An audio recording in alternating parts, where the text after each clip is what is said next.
जिन्होंने जन्म लिया था यहाँ पर, और आज भी यमुना के किनारे लोग जाकर के सत्य अहिंसा के लिए संकल्प लेते हैं। और वहीं कृष्ण भगवान ने जहाँ जन्म लिया था यमुना के किनारे, और आखिरी सांस यहीं गुजरात में ली।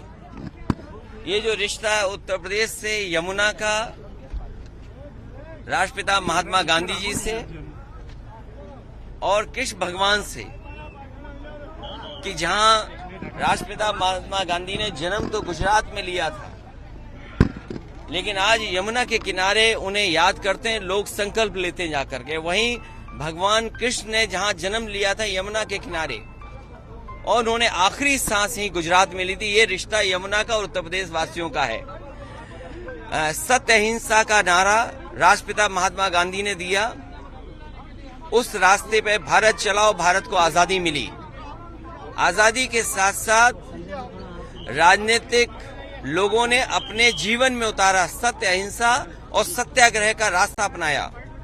लेकिन जब से भारतीय जनता पार्टी की सरकार देश में आई, और खासकर उत्तर प्रदेश में, भारतीय जनता पार्टी सत्य भूल चुकी है। वो सत्य के रास्ते पर नहीं है, और अहिंसा का रास्ता बुलडोजर ने ले लिया। गांधी के देश में अहिंसा का रास्ता ही जिसका बुलडोजर ने ले लिया, और फिर ईडी, सीबीआई, इनकम टैक्स।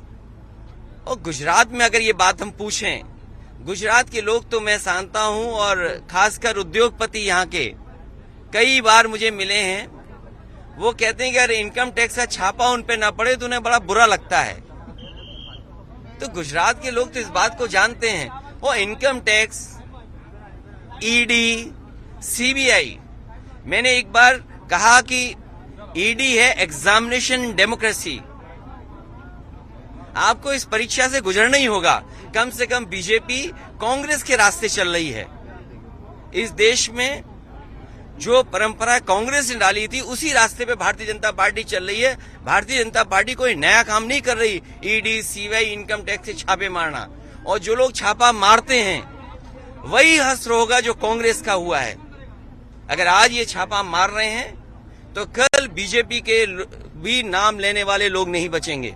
लेकिन तेजस्वी यादव को जिस तरीके से आज सीबीआई ने समझ दिया है, उसको लेकर क्या कहेंगे? देखिए, सीबीआई, ईडी, इनकम टैक्स, ये सब सरकार के इशारे पे काम करते हैं। इसीलिए मैंने कहा, आप तो सीनियर जर्नलिस्ट हैं, पत्रकार हैं, ये बीजेपी कांग्रेस के रास्ते है। कांग्रेस ने भी देश के बहुत सारे नेताओं पे ईडी, सीबीआई, इनकम टैक्स समय समय पे मारे हैं। उसी रास्ते पर बीजेपी है। तो बीजेपी कौन सा नया काम कर रही है? अगर कांग्रेस आज जमीन पर पहुंच गई तो कल बीजेपी जमीन पर पहुंचेगी। आतिक अहमद जिंदाबाद अहमदाबाद की ये काम हमारे नहीं है, ये काम सरकार के हैं। सरकार मिली रहती है, कई बार सरकार मिली रहती है और सरकार ऐसे फैसले लेती है। और नॉमिनेशन जेल से हुआ, वो सरकार बीजेपी की थी। समाजवादी पार्टी जब बाई इलेक्शन लड़ रही थी मुख्यमंत्री, उप मुख्यमंत्री के खिलाफ, तो बीजेपी के बड़े बड़े नेता, उस जिनका नाम आपने लिया, उनसे मिले हुए थे और उन्होंने ये दबाव बनाया था।